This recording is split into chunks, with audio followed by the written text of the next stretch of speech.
Bem-vindos a mais um Voz de Cama. Aqui estou eu, Ana Markel, estou com Tânia Graça, como habitualmente. Exato. Mas hoje estamos particularmente bem acompanhadas de uma artista que ambas admiramos muito. Muitíssimo. É verdade. E que é Mayra Andrade. Mayra, que bom estares aqui. Quando a Ana disse. Esse momentozinho malta. Deixa estar pulseiras. Mayra, se calhar vem cá. Eu estás a gozar, não vem nada, vem. Sim, E pá, cá a estás tu. incredibilidade da Tânia foi espetacular. A Mayra está aqui também porque nós queremos muito avisar o país e o mundo de que vai haver um concerto na Casa da Música no dia 5 de junho. Isto para quem nos estiver a ouvir, lá está, antes de dia 5. É o regresso do Reencanto, não é, Mayra?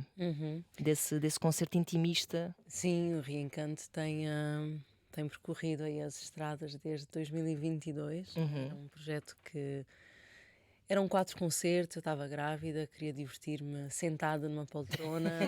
Até porque a barriga já pesava, não é? Já pesava, descalça porque tinha os pés inchados, em voz e violão, assim, essa necessidade de estar nesta intimidade musical e apercebi-me que nunca tinha feito um concerto em voz e violão, que é, eu diria, talvez o meu forte, até, porque estou muito mais desnuda, não é? Claro. E aquilo foi ganhando uma outra dimensão de 4, depois foram mais 15, depois foram mais 25 e depois foram mais... Portanto, estamos nisso já há um tempo, entretanto gravou-se um disco, não é? Na Union Chapel. Exatamente, um disco ao vivo e pronto, e o Reencanto segue o seu caminho. Segue o seu caminho, sim. O que é interessante porque, e já vamos ao nosso dilema, mas... tu estás a fazer um formato, ou seja, estás a dar continuidade a um formato que criaste na altura em que estavas grávida. E certamente que não és a mesma pessoa. Mas não. Já não precisas tanto estar sentada, também é uma realidade. Já podes calçar uns sapatinhos de apetecer, mas além disso é toda uma revolução que... Eu não canto, mas eu revi a minha vida toda depois de ser mãe. Tive que deixa lá ver, deixa-me lá situar-me, o que é que está a acontecer? Sim, eu ainda por cima tive a cena dos 40, não é? Junto com a maternidade. Também eu! Com a Ana, exatamente. Quer dizer, fui mãe aos 38, mas portanto o apogeu, certo. Pronto, ainda bem que o pós-parto, o final do pós-parto já foi antes dos 40, porque eu tenho a impressão que há uma chave, há uma dupla viragem, não é? Sim. O meu truque foi tipo ter logo a criança aos 40, que era para estar distraída. Portanto, eu reparo, estou grávida, não quero saber dos 40 para nada. Mas diz. Sim, eu acho que nada nos prepara para o que a maternidade nos traz e para os lugares que a maternidade nos leva, não é? Se nos dissessem, pronto, só as mais corajosas iriam. Mas é claro que no final de cada túnel existe luz e que... É um renascimento, não é? E nós não renascemos as mesmas. Pois não. Claramente. Acho que é uma versão muito mais forte, assim. Eu sinto-me uma titã. Assim, e ao mesmo tempo nunca estive tão consciente da criança que vive em mim, não é? 100% de acordo com essa descrição da maternidade. Sim. E das feridas que esta criança carrega e aquela coisa de já não há papá nem mamã para cuidar delas, aquilo que eles não fizeram antes já não vão fazer e agora... És tu que... E agora dá-te cola a ti mesma. Isso é uma frase que sempre me magoou muito, porque aquela criança diz, não, mas eu quero é o colo da minha mamãe, eu quero a presença do meu papá, não é? Pronto. Mas não. Portanto, o Reencanto, no fundo, nasceu na gestação, não é? Desta vida, como eu digo, esta fase em que eu tinha 2 corações a bater no meu corpo e foi muito bonito ver depois a minha filha sentada na sala a ver-me ou na coxia do palco a viver essa música como se ela sempre tivesse feito parte da música e sempre fez. Pois, na verdade. Sim, a gestação dela foi toda em música. Eu ainda estava na turnê do Manga, de saltos, de barrigão, a cantar com ela e ela é este espírito. A minha filha tem completamente esta energia. Portanto, voz de cama, né? Ainda estou. Portanto, é isso. Eu acho que... mas o Reencanto acaba por ser uma tela com tanto espaço, não é? Que a gente consegue perceber. Ok, aqui esta música ela escreveu, porque são todas músicas que eu compus, não é? Portanto, esta música ela escreveu há 20 anos atrás, mas há um contínuo. Crês? É mais do que isso, são camadas, não é? Notam-se as camadas, aquela patina do tempo, não é? Sim.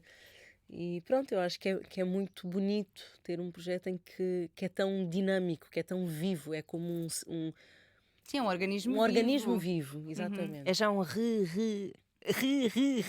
encanto. Exato. Já deu muitas voltas, não é? Sim. Como a tua vida também. Tu dizias até numa entrevista que até a tua voz mudou, que ganhou, a expressão que tu usaste foi ganhou uma goma. Uma goma diferente depois da maternidade. Que cantora és hoje depois da maternidade? Ou seja, além da goma da voz, que diferenças identificas em ti enquanto mulher e enquanto cantora depois da maternidade?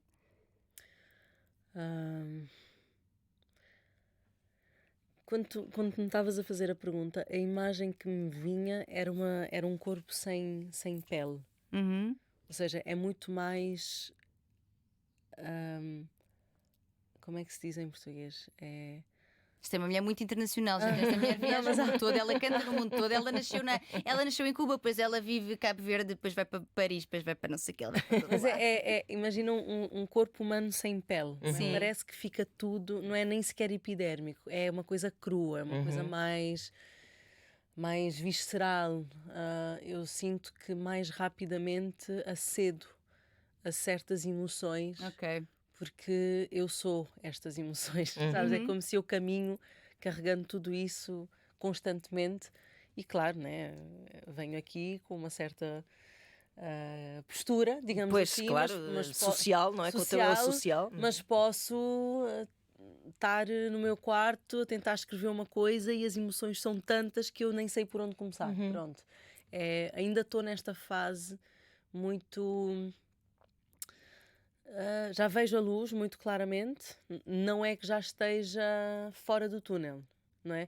Tem sido um desafio muito grande para mim dar espaço à Mayra artista, à Mayra criadora, à Mayra do mundo. Tem sido muito difícil dar espaço a essa Mayra porque eu sou mãe e sou mãe solo desde o início. Portanto, é uma... Este e-mail está perfeito. Agora que estás a descrever, porque eu não sabia desses detalhes todos. Então, olha, acho que vais conseguir ajudar-nos muito. Desculpa interromper-te. não sei, espero que sim. Eu acredito que sim. Pronto, sou mãe solo desde que a minha filha nasceu, portanto, e quando a estrutura sou eu, não é? É muito difícil a gente dividir o peso da responsabilidade e dizer, ok, ela está bem, está com a outra parte dela mesma, não é? E eu posso ir para o mundo e criar e focar e conectar-me e atirar-me para o mundo, não é? Eu nunca consigo estar, ainda não consegui voltar a ser ou estar naquele lugar que eu estava. E isso tem sido uma reflexão cotidiana para mim, porque obviamente eu vou voltar para aquele lugar, porque eu tenho que voltar. Vais voltar diferente.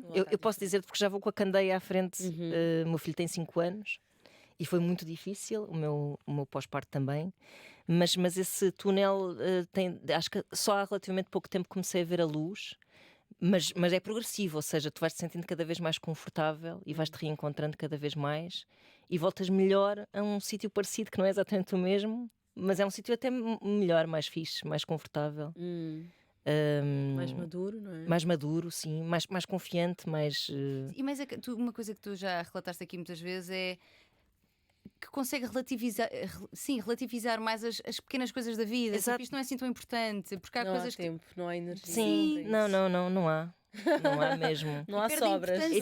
E por mais que tenhas sempre aquela sensação de perdes leveza, que é essa capacidade de abandono, é verdade. Perdes, mas depois transforma-se, ou seja, é outro tipo de leveza, porque tens sempre um ser pequenino ao teu cargo, mesmo que estejas longe, o teu coração está um bocado, mas consegues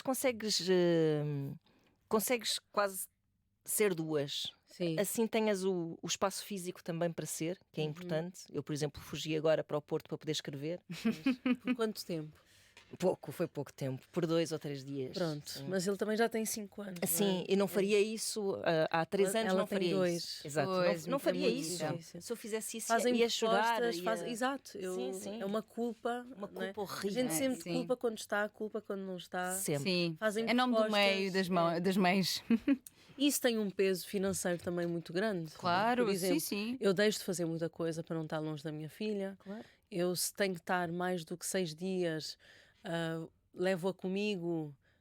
5 dias, na verdade, levo-a comigo e é toda uma estrutura, porque tem que vir uma pessoa, Claro, portanto são mais bilhetes de avião, são mais hotéis, é mais tudo, não é? Uhum. E isso é uma coisa que eu assumo pelo equilíbrio da minha filha. Claro também, que não é? sim. Portanto, E até Não, pelo teu em certa parte, não é? é Porque isso, exatamente. Eu acho que não muito vale a embora pena. eu não, por exemplo, na estrada é muito difícil também quando ela está, porque eu não consigo descansar nunca. Pois é. Claro. Nunca. Uma Ou pessoa seja, sai do concerto e tem eu saio do tem concerto. uma piquinesa ali. Tica, tica, Sim, tica. sim. E pronto, durante. Eu retomei a estrada, a Daio, chama-se Daio. A Daio tinha 5 meses. Portanto, eu andei em amamentação exclusiva de um país para o outro, em promoção. Eu gravei este disco da Union Chapel. Foste rija. Mesmo. 2 dias seguidos, ela no hotel, com o leite que eu conseguia tirar. Portanto, eu saía dos concertos desesperada para correr para o hotel, para perceber Claro. se ela não tomava. Pronto, eu não lhe dei leite A de fórmula. Uhum. Portanto, foi assim. E provavelmente com as mamas a A arrebentar. arrebentar. Pois, claro. Eu a Quentes, chegar- quentes, quentes, quentes. E eu chegava no hotel e tomava banho e ia buscá-la à cama onde ela estava com a ama. E Sim. levava-a para a minha e alimentava 2 em 2 horas. E no dia seguinte Ai, meu Deus. foi tremendo. Eu hoje em dia olho para trás e eu digo, mas porquê? Não é? Porquê que eu fiz isso? Eu fiz isso por ignorância, primeiro, porque Achavas que ia correr bem, que ia ser mais fácil. não é isso, é que eu não sabia no que é que me estava a meter. Pois. Não é? Portanto, ou seja, quando eu estava grávida e dissemos, ok, vou parar esse tempo e quando ela tiver 6 meses retomo a estrada. Portanto, uma vez que os concertos estão agendados e anunciados, Pois. quando chegas naquele momento e percebes que, o que é que eu meti, já não dá para dar para trás, não é? E eu tenho uma força de trabalho muito grande, na verdade. Eu levo-me muitas vezes para além do limite físico daquilo que eu deveria e também estou a aprender a respeitar-me mais nesse lugar. Eu hoje em dia digo que se eu tiver outro filho, minhas queridas, Vai ser vocês diferente. Claro. Não Vocês vão ver. não vão ver durante um bom Claro. tempo. Pá, é que depois lá está, é que o teu voltar à estrada não é, e não desfazendo que eu faço, que também duro será, mas não é tipo andar às voltas em Portugal, é os teus concertos. Há poucos sítios em que tu não tenhas tocado. E, quer dizer, aeroportos, estrada, jet lag. é jet lag, Isso com uma é criança que- comboios. Pá, eu acho de enlouquecer. Acho que foste muito corajosa. Acho que além de teres esse espírito de ir um bocado mais longe até do que as tuas capacidades te permitem no trabalho, depois também é uma coisa muito inerente às mães. As mães nos primeiros meses, sobretudo, então vão sempre, bem, nos primeiros meses e sempre, mas vão sempre muito mais longe do que deveriam ir, não é? Do que o seu corpo e há uma adrenalina até, a adrenalina nem que seja da preocupação extrema, não é? E pá, é que isso e trabalho sim, percebo, isto são gatilhos até para mim, já estou aqui a suar. Não andei em turnê. Não, mas é verdade, intensidade. É verdade. Só que de facto as pessoas depois têm muita dificuldade entre manter esse eu antigo, não é? E o trabalho e não sei o quê, ou entregarem-se completamente, perdendo a identidade. Mas eu acho que tem que haver mesmo ali. Mas pronto, agora também sei melhor, não é? Porque na altura eu estava a pensar: pronto, a minha vida nunca mais vai ser a mesma e isto vai ser horrível e eu vou ser uma péssima mãe, uma péssima profissional, uma péssima tudo, porque eu não vou conseguir estar em lado nenhum realmente.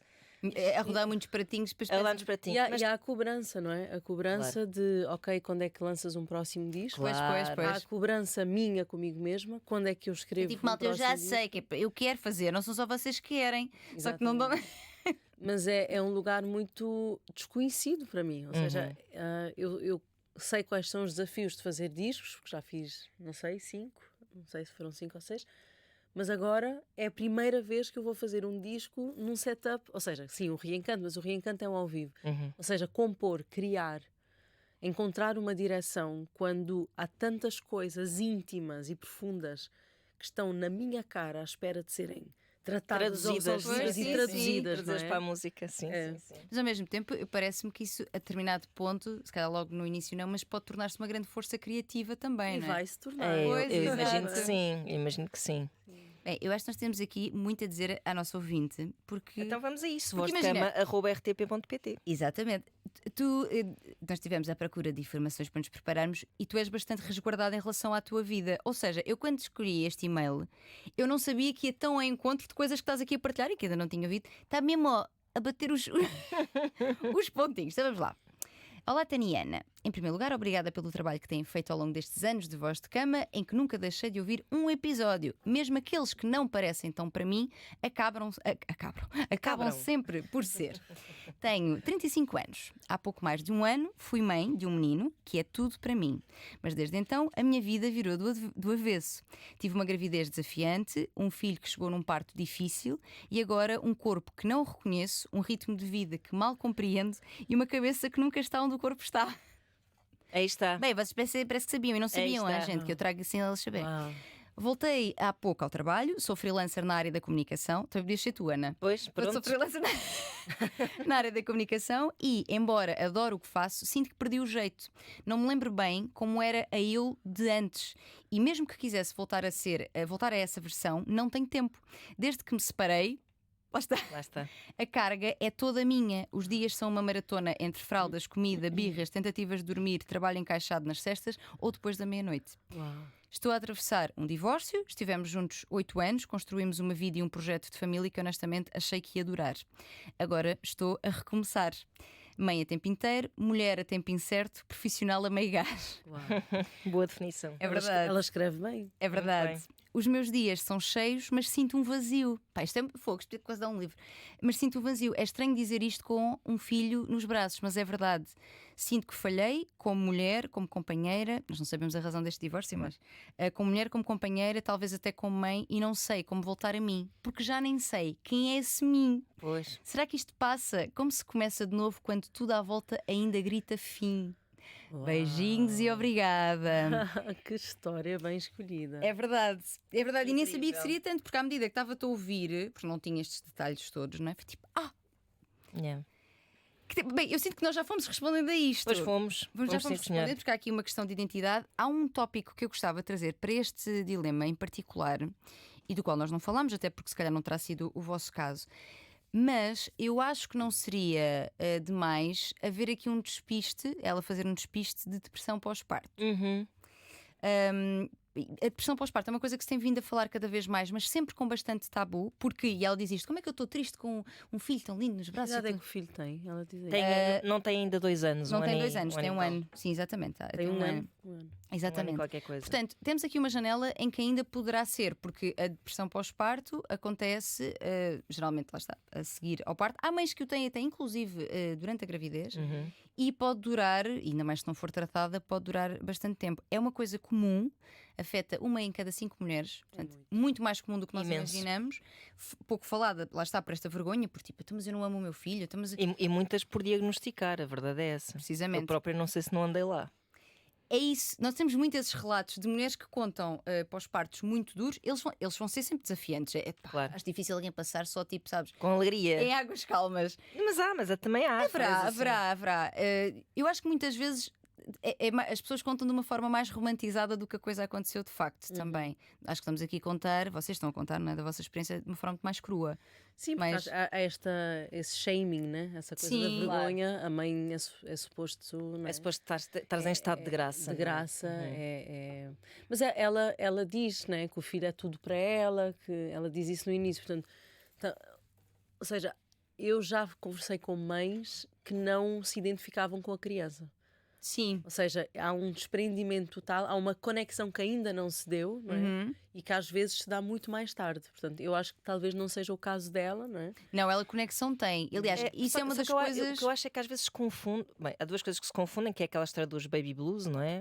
Sim, e que isso que depois- acontece logo após Exato, o nascimento. e que às vezes é difícil perceber o que é depressão pós-parto e o que é baby blues. E depois, por outro lado, também, quando ela diz o meu filho é tudo para mim, eu Será lembro-me isto bom? que uma coisa que eu sentia muito era eu não sabia discernir o que era amor e o que era uma preocupação extrema por ter um ser humano dependente de mim. Pronto. E a partir daí eu agora acontece uma coisa que talvez ilumine um pouco esta questão.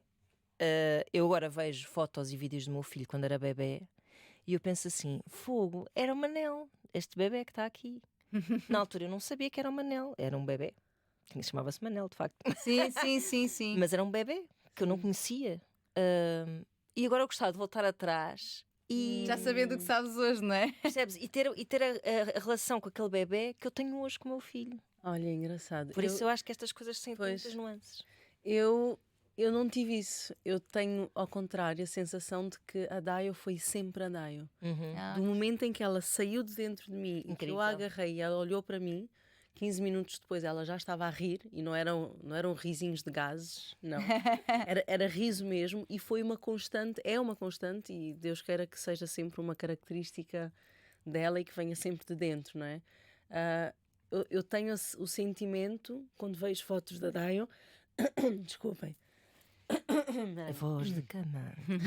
Mais uma vez. Eu vou repetir. Eu tenho o sentimento. Estás à vontade, a gente aqui está em casa. Está comigo em casa. Eu tenho o sentimento, quando vejo a Dayo e as fotos da Dayo, que ela foi sempre ela. Ou seja, aquele espírito dela, que é completamente selvagem e ela é fogosa e ela é magnética e ela é engraçada. Ela foi sempre esse bebê. Portanto, eu nunca senti uma... Não dissocias? Não dissocio, não. Realmente as histórias de maternidade são todas... São. A maneira como tu interpretas a chegada daquele ser e até a expressão daquele ser. Ou seja, tu estás a dizer isso, ela sorriu passado 15 minutos, que é uma interpretação já afetiva daquele ser que tu tens à tua frente. É espetacular. E eu que tive foi... extrema. Eu tive muito. Eu lembro-me de dormir a primeira noite assim no hospital com ele, assim. Não dormi, fiquei acordada só assim, olhar para ele, assim, em cima de mim, assim, abraçadinho. E eu estava a sentir assim, pronto, é o meu filho, e estava a sentir, mas ao mesmo tempo estava tão esmagada de medo, tão esmagada que estava de medo que não desfrutei. Pronto, a sensação que eu tenho é essa, não conheci, não fiz essa interpretação que tu fizeste da tua filha. Não ouvi. Olha, eu também estava esmagada de medo e de pânico, não pela minha filha, mas por outras circunstâncias que estavam na minha vida naquele momento. Portanto, eu também tenho a sensação de não ter vivido a gravidez feliz que eu merecia ter vivido, porque até porque fui muito saudável na minha gravidez. O meu pós-parto foi muito dolorido, mas não tinha a ver com a maternidade. Pois. Não é? O entorno, sim. Pelo contrário, provavelmente até tu conseguiste, através da maternidade, encontrar alguma felicidade, não é? Exatamente. Ancorou-me, a maternidade acabou por ancorar-me num lugar em que eu tinha que ser o farol desta criança, não é? Independentemente de eu me estar a afogar num mar tóxico que estava à minha volta. Pronto. Mas eu queria dizer que apesar do sorriso dela, eu nunca imaginei coisas tão horríveis que lhe podiam acontecer. Ou seja, eu acho que o cérebro de uma mulher no pós-parto deveria estar ao serviço dos filmes de terror de Hollywood. Olha, e fazem-se filmes sobre isso. Há muitos filmes de terror inspirados na experiência do pós-parto. É? Olha, eu não sabia, mas eu vou-te dizer. Já fizeste um vídeo até sobre isso, não fizeste? A falar. Olha, interessa-me isso. Manda-me isso. Porque, assim, como este ser é tão dependente de nós imaginamos coisas assim. Ai, sim, deve ser avassalador. É uma coisa horrorosa, é uma coisa de arrepiar. E tu começas. Eu lembro, a dada altura, de ficar assustada comigo mesma. Eu disse, mas o que é que eu estou aqui a fazer? Tipo, será que eu estou possuída por energias malignas? Sim. Será que eu estou a chamar uma coisa negativa para aqui? Porque é uma imaginação sombria. Mas assim, horrorosa. Esses pensamentos intrusivos são muito comuns. Eu voltei à terapia. Sim. Voltei à terapia quando o meu filho tinha 4 meses por causa desses pensamentos. Tipo, eu tinha medo de sair à rua. Eu morava num segundo andar sem elevador, né? Tinha medo de sair à rua com ele ao colo e descer as escadas. Não, as escadas, esquece. Era o terror da minha vida. Absoluto. As escadas é que eu imaginava. Não dá nem para dizer o que é que eu imaginava. Nem vale a pena. Sim, mas eram cenários muito macabros. Sim, imagina, eu ia com um carrinho. Eu lembro de dizer isto à minha psicóloga, ia com outro carrinho assim na rua, imagina aqueles separadores, tipo, estás à espera que ficou o sinal verde. Eu só imaginava carros a sair de rota e pã! Pá, é uma estupidez, não é? É a ansiedade, é a vida a acontecer, pronto, são cabeças ansiosas. Eu acho que há um retorno também muito grande à terapia.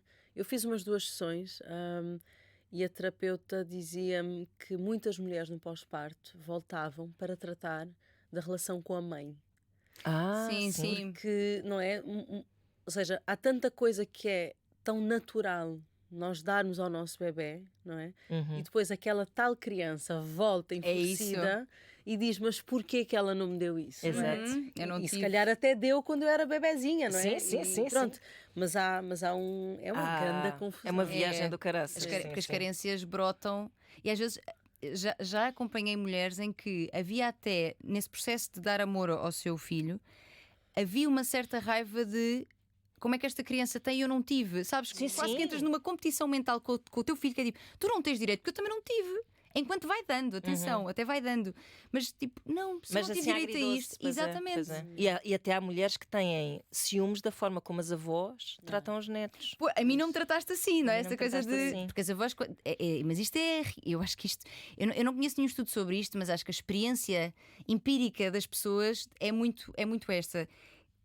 As avós são diferentes avós daquilo que foram mães, porque têm autoridade, porque é outro momento de vida, porque já. Não têm tanta responsabilidade também. Exatamente. Não é? Só... E muitas vezes conseguem ser mais afetuosas, ter mais tempo, mais paciência do que tiveram com as filhas, com os filhos.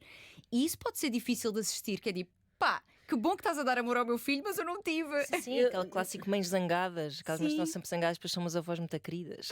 No meu caso, serviu muito para sanar muita coisa com a minha mãe. Reaproximou-me muito da minha mãe, ou seja, observá-la a tentar ser melhor com a minha filha ajudou muito. E achas que em consciência, ela fazer esse processo consciente de que se calhar contigo não... Sim, achas que sim? Eu e a minha mãe somos muito próximas e já tivemos muitas conversas difíceis, não é? Eu acho que de alguma forma ela também admira o meu caminho de cura, não é? E ela, neste sentido, somos muito amigas. Eu tento contagiá-la muito com isso e eu acho que para a idade que ela tem e para o percurso de vida que ela teve, ela é uma mulher muito valente. Ela dá o corpo ao manifesto, ou seja, lá onde é possível, ela vai fazendo, ela vai aprendendo. Eu acho que hoje, quando eu olho para a minha mãe há 3 anos ou 5 anos atrás, é muito diferente a pessoa que ela é hoje é muito diferente. Olha, e uma mudança num curto espaço de tempo. Sim, pois é claro que não são mudanças talvez de raiz, não é? Portanto, é muito fácil ver aqueles triggers a acontecerem e aquela recaída a acontecer, mas já há uma consciência muito maior. E eu vejo que a minha filha olha para ela e diz: vovó, eu te amo. Assim, eu observei isso tanto na minha mãe como no meu pai, ambos quase desmaiaram. Era tipo uma coisa assim, mas ela disse, sabes, era uma coisa assim. Eu, Vocês não tinham essa linguagem entre vocês, não, com família, assim? Não. Sim. Nem isso, nem o toque, nem. Não é? Sim, identifico-me bastante. Mas pronto, havia a estrutura, havia a educação, havia uns princípios, nunca me faltou nada. Uma família muito unida, família materna, digo eu. Sim. O amor muito em forma também de, lá está, de bens de sobrevivência, de entreajuda. Sim. O amor não tanto se calhar na expressão física e verbal, mas de não te falta nada, nós trabalhamos para que tu tenhas tudo, nós esforçamos regras e os princípios, o que estavas a dizer. Regras, os princípios, Tu andaste num colégio interno, não foi? Porque isso, agora, a propósito de regras, que deve ter sido assim uma experiência.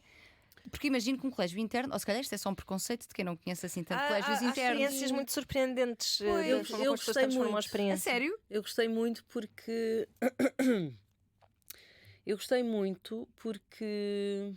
Quer dizer. Ou seja, eu fui para um colégio com 11 ou 12 anos, até aos 14 mais ou menos. E pronto, eu vivia na Alemanha, né? A Alemanha não é um país muito caliente, as relações humanas e tudo isso. Portanto, eu estava num colégio de uma escola belga muito internacional, portanto haviam estudantes de todas as partes, misto, não é? Portanto, eu podia pôr em prática o meu desejo de autonomia e de independência e a gente podia escolher estar num quarto single, ou dividi com mais 2 colegas ou com 3. E eu sempre quis estar sozinha, mas ia para o quarto das amigas e depois voltava para o meu. Isso é o melhor, não é? Tipo, a gente vai lá, socializa, gastou bateria, volta. Depois de novo, volta. Claro que sim. Sim, mas pronto. Como é que eu hei de explicar isso sem entrar em muitos detalhes? Era uma oportunidade que eu tinha de ser eu, de forma mais livre também. O que já contraria... Foi uma espécie de Erasmus precoce na tua vida. Exatamente. Que me preparou imenso. Aliás, para a vida que eu comecei a ter aos 17 anos. Lá está. Eu comecei a viver sozinha em Paris aos 17. E eu acho que essa passagem em Paris, pelo internato... que o pessoal é assim... amoroso. Muito amoroso, acolhedor. Claro que haverá exceções, mas é assim um povo... Epá, assim uma... É tough. É. Uma cidade linda. É isso, sim, sem dúvida. Mas sim, isso foi uma espécie de estágio, não é? O internato foi uma espécie de estágio para depois aos 17. Totalmente. Pois. Ela assim olhar para trás. Fogo, sim, 17 anos de viver sozinha em Paris, cuidado. Não, mas é fixe, mesmo ao longo eu acho que isso nem é uma coisa de pós-parto, essa ligação que estavas a fazer à mãe, que é uma coisa que vai acontecer à tua criança, à pequena Mayra, que vai acontecer ainda mais. A mim aconteceu muito quando chega a altura em que eu me lembro, já que tenho memórias, quando o meu filho chegou à idade em que eu comecei a ter memórias, imagina, 3, 4 anos, e eu já me lembro de quem era. E depois começo a olhar para ele e a pensar o que é que ele está a pensar como é que eu o trato e como é que a minha mãe me tratava. E esse exercício depois já é outra coisa, mas é super. Também vai abrir lá umas feridinhas. É? Mas é fixe.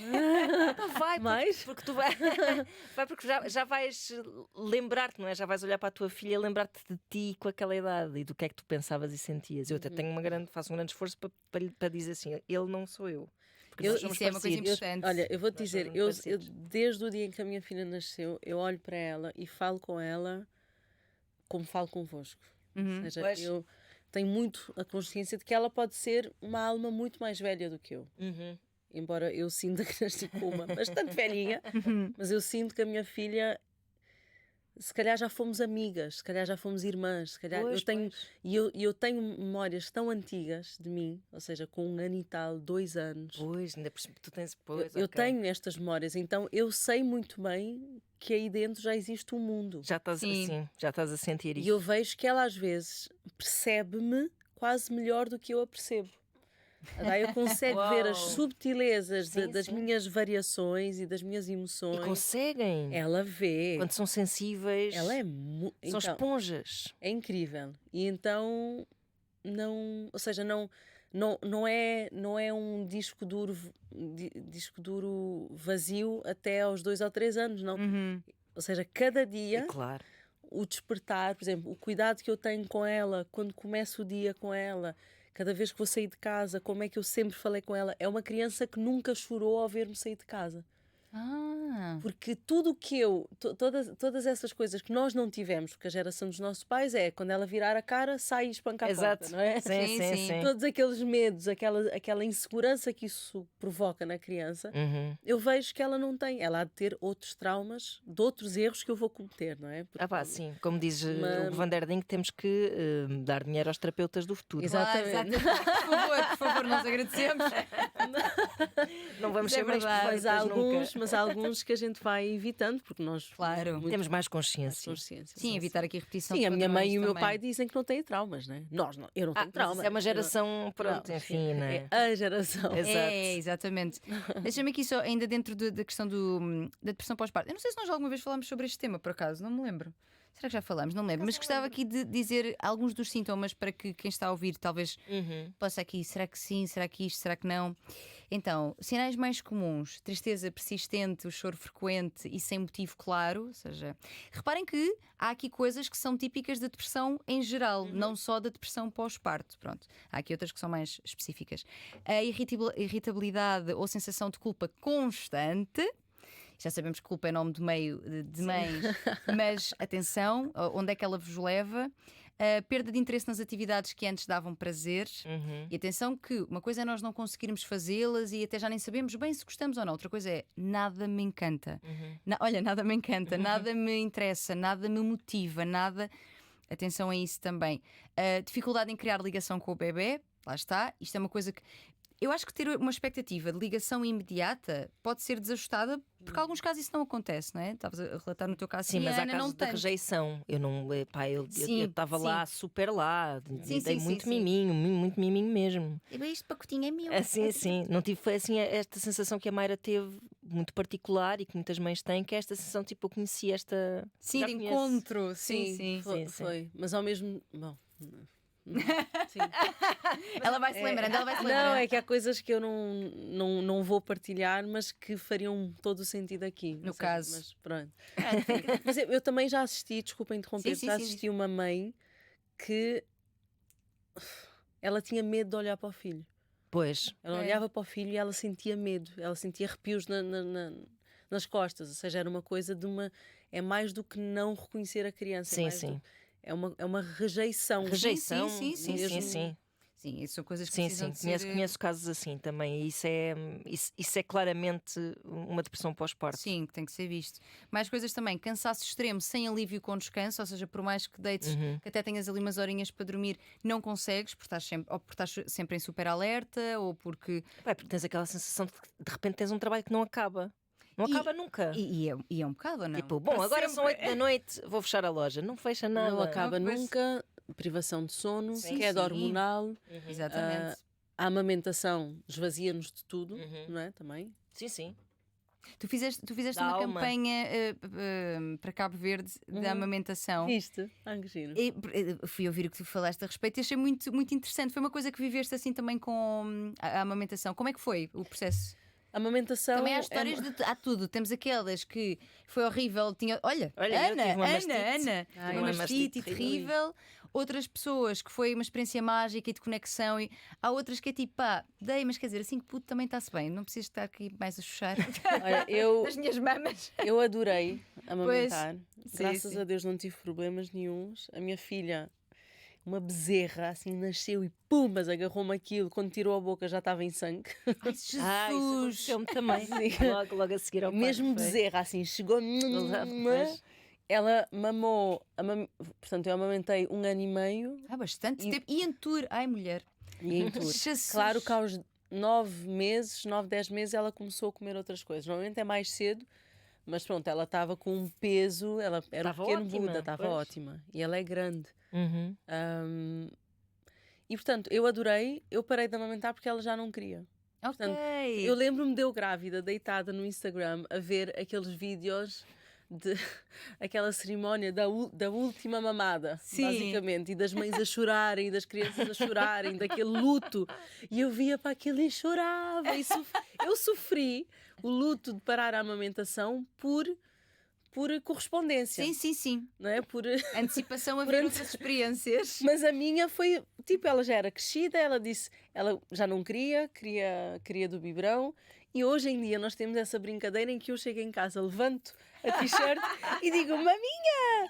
E ela diz, ela vai e faz assim, no lado e diz, não tem. E depois vai no outro e diz, não tem, direitinho. Mas ela tem essa memória, mas Ela também é incrivelmente autónomo da parte dela essa decisão Super, também. Isso também diz super, muito. Sim.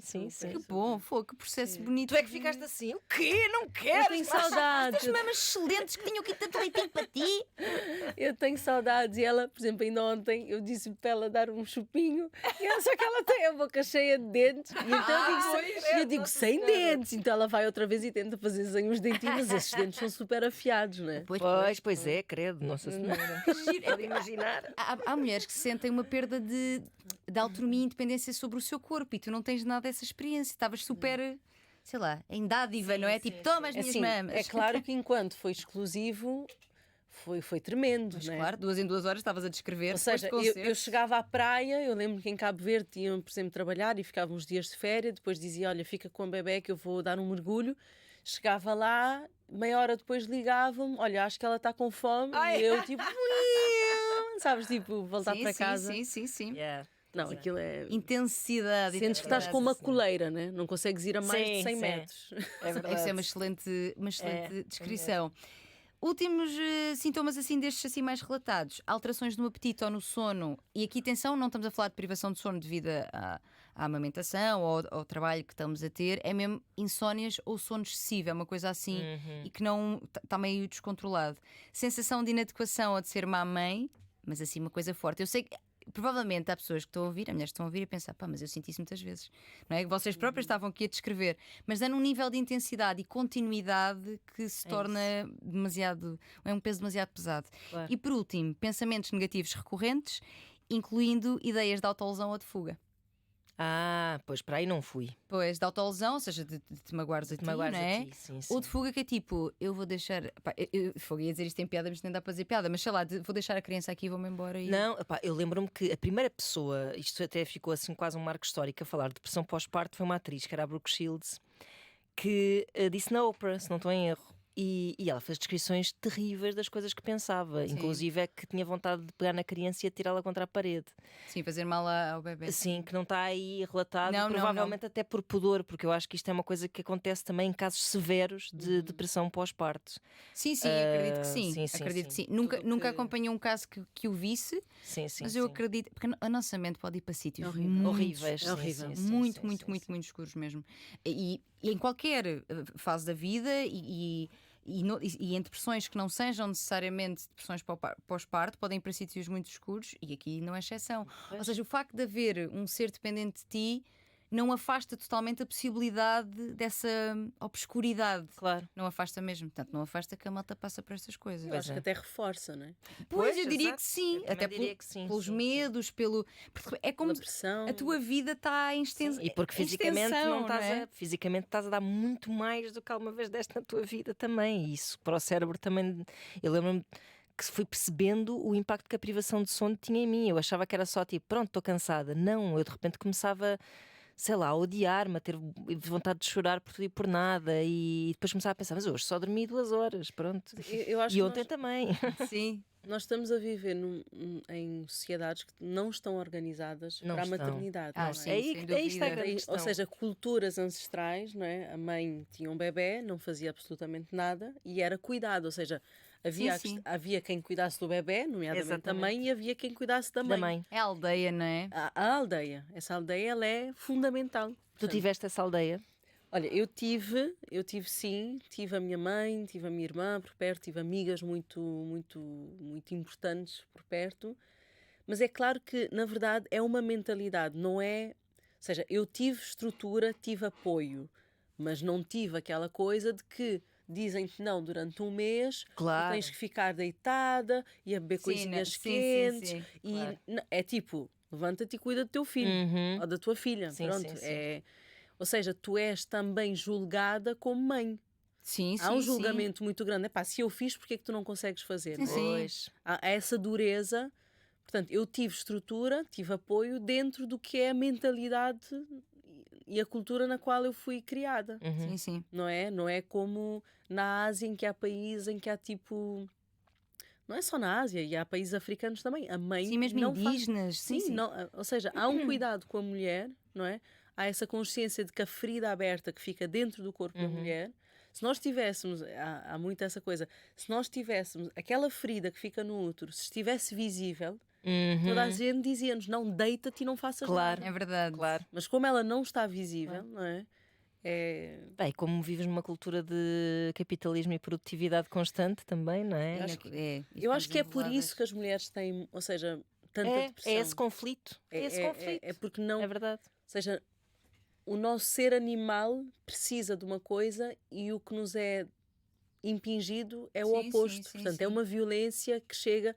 Só de falar já traz-me assim muita coisa. É verdade. Ou seja, é uma violência muito grande. É verdade. O nosso ser inconsciente, o nosso ser animal, o nosso ser que passou por tantas flutuações hormonais e tanta a intensidade de um parto, o que foi carregar aquela vida por 10 meses, porque na verdade são 10 meses e não 9, não é? Sim, sim. Contando em 4 semanas. Eu acho que é muito violento. Vejam um filme chamado Night Beach, que Estás a ver? Já vai exatamente ao encontro disso que estás a dizer, desse conflito entre o eu animal, e leva-o até assim levo-o bastante literalmente. Está no Netflix, acho eu. Boa, eu ia Sim, quando se fala das questões de comer placentas e coisas, e meio que vai buscar toda essa ancestralidade, essa natureza, não é? Sim, exatamente, sim, essa é parte biológica daquilo que está. Olha, não está no Disney Plus. Pronto, ficam a saber. Já não tenho Disney Não tens Plus. Disney Plus? Porquê que tens uma voz de Desenho animado. de desenhos animados? Que vem de vez em quando. Parecia Disney Plus. Tenho, não sei, acho que sai para determinadas frases e coisas. Mas é consciente. Mais ou menos, agora por acaso disseste, pois fiz Já agora. fizeste umas 3 vezes. Pois sim, faço, Ok. é verdade, é verdade. Foi uma pequena desconstrução agora aqui. É verdade, mas tem toda a razão, faço sim, senhor. Olha, tens ainda a acrescentar? Tenho a acrescentar apenas que acho que vale a pena fazer um despiste, uma consulta de psicoterapia para ver, ou mesmo de psiquiatria. Pá, eu acho que, sinceramente, eu não tenho imenso a acrescentar, porque eu acho que vocês, nas vossas experiências, disseram aqui muitas coisas. Já fartei-me de falar.